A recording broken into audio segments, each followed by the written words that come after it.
is summertime here in Texas, and Hardy Party 5 1/2 is doing something different. We're calling it Summerside Chats because you know what? We can.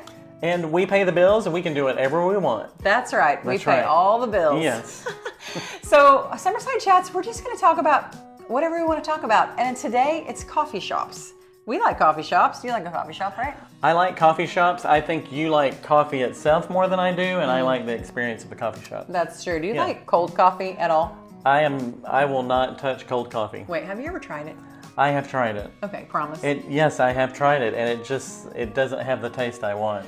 And it's cold. Okay, what's funny about that is I feel like you will let your coffee get more cold sitting around the house in a coffee cup and still drink it than me. I will microwave it if it's around the house. Yeah, So I keep it boiling if I can. When mine starts to get cold, dump it out. I'm starting something new. Like I just won't microwave. I don't know how you do that. Yeah, I don't know. All right, so I do it so much that there's like the gooey film on it. Yeah, it's so gross. I think that's from your powdered creamer. Yeah, I think I'm just weird. Okay, anyways.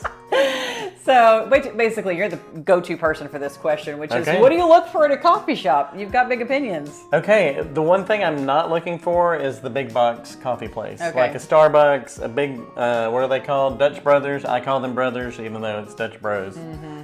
I'm a rebel. Yeah. I don't like those kind of places because even if the coffee is made similar in a smaller place, it feels like it's mass produced. Yeah.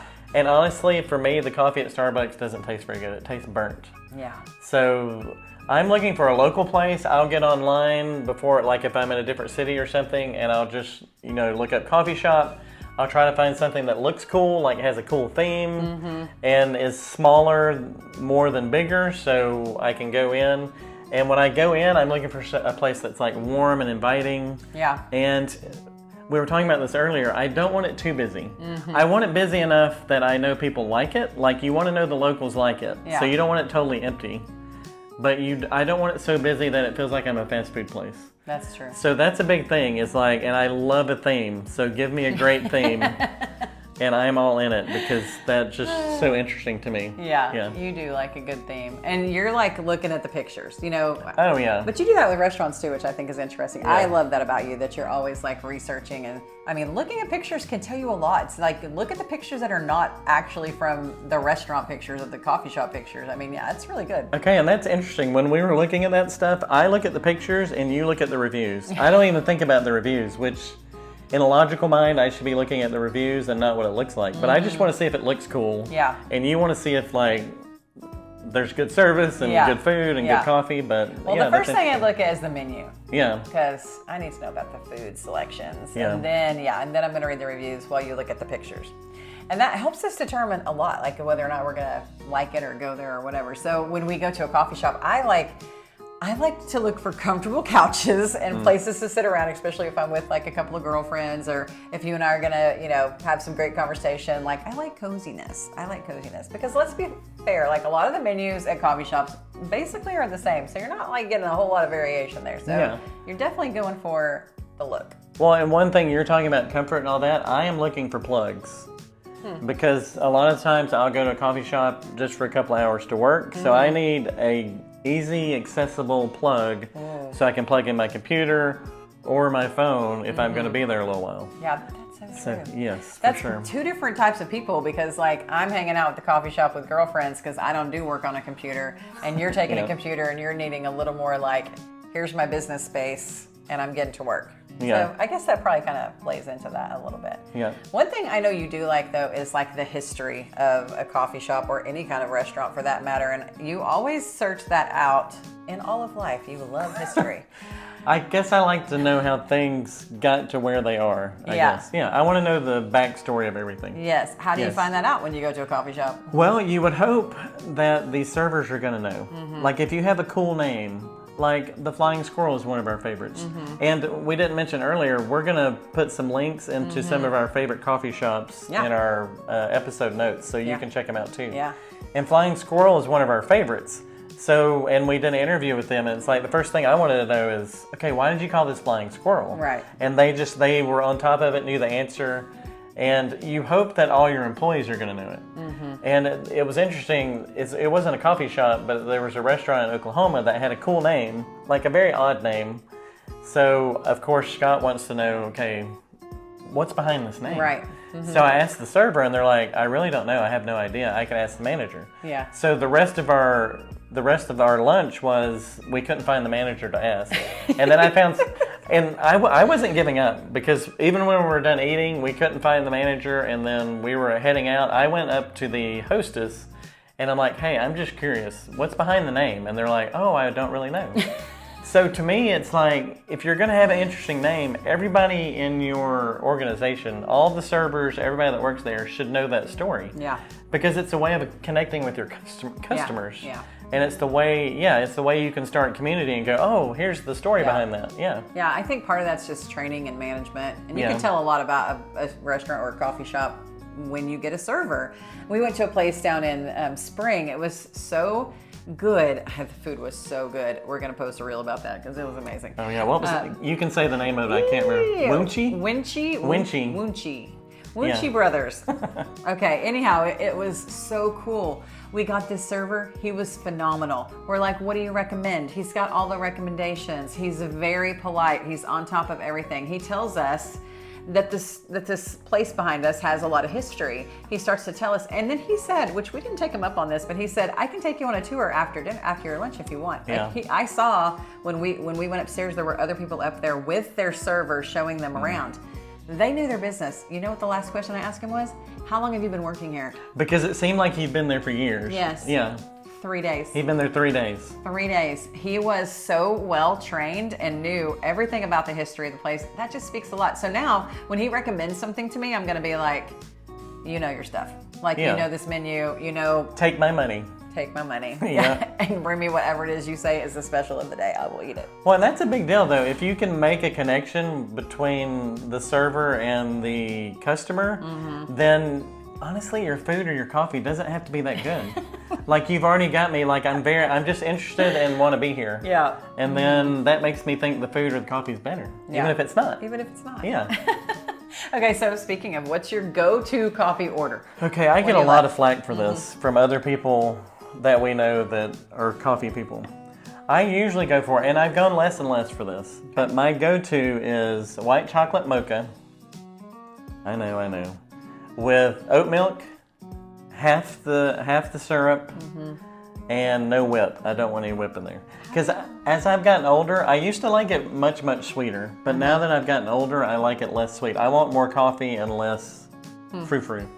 Which is interesting since you use that powdered creamer in the cabinet. Yeah. And it congeals around the outside. Yeah, I know. Yeah. Okay. I think isn't it jet fuel or something? I don't know. Yeah. It's not good. Carcinogen or something like that. Okay, so when I go into a coffee shop, I usually ask, and I never take them up on this, but I always ask, what are your sugar-free syrups? I want to know what the sugar-free options are.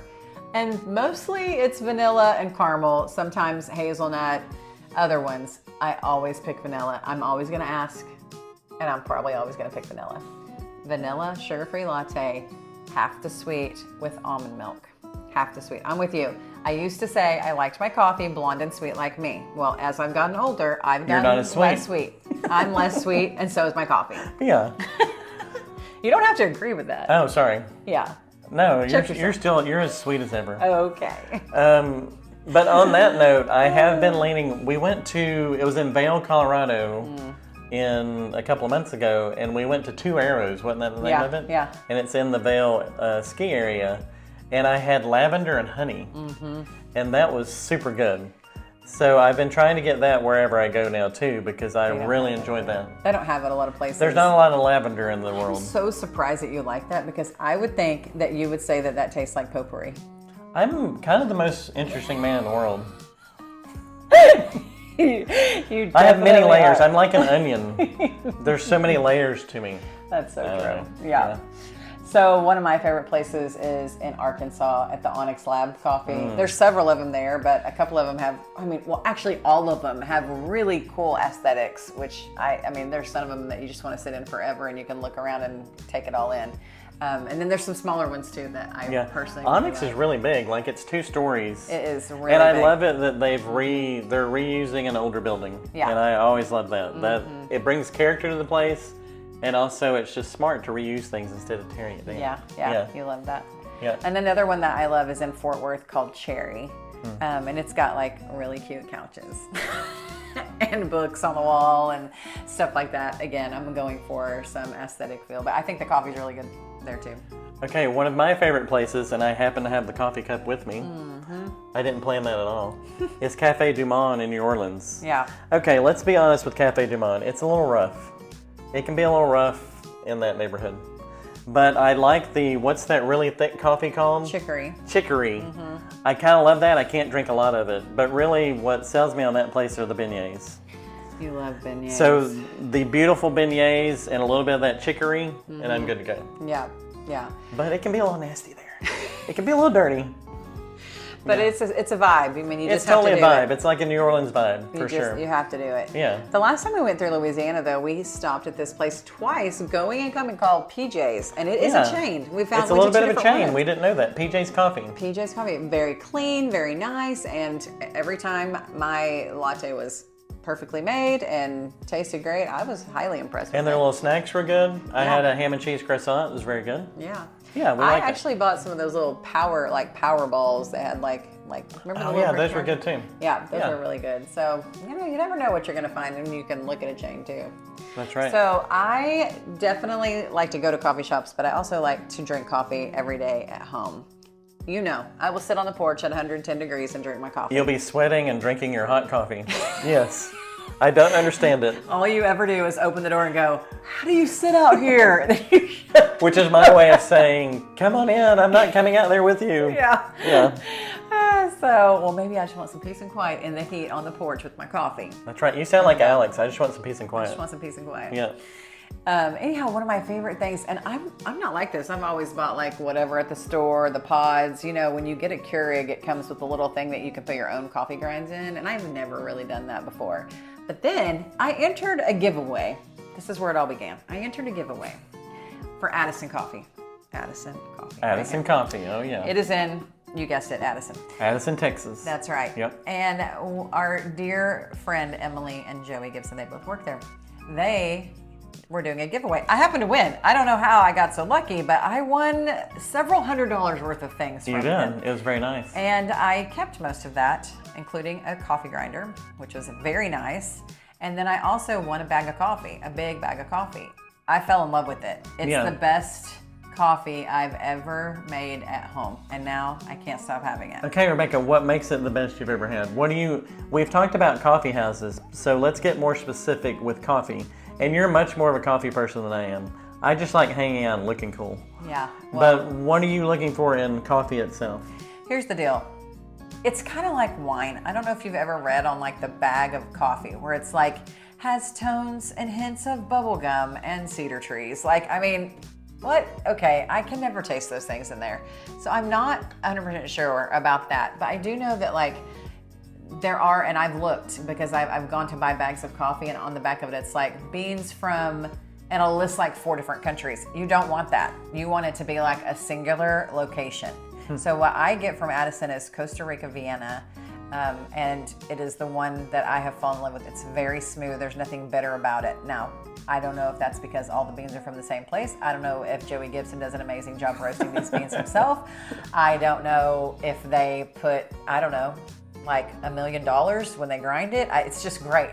It is so incredibly smooth. I could be this close to drinking it black. Like it's that smooth. Really? I can never drink coffee black. That's one thing I can't go. I can't go there with you. Yeah, well, I think everybody should give Addison Coffee a try. And you can order online. I just have it shipped to the house. You don't have to go to Addison. Nobody wants to drive over there. You can just have it shipped right to you, and it is worth it. It's like the best thing ever. So in our show notes are all the coffee shops that we love, including Addison Coffee, if you want to order you some to have at your house. And we hope you enjoyed Hardy Party 5.5 Summerside Chats. We'll see you next time.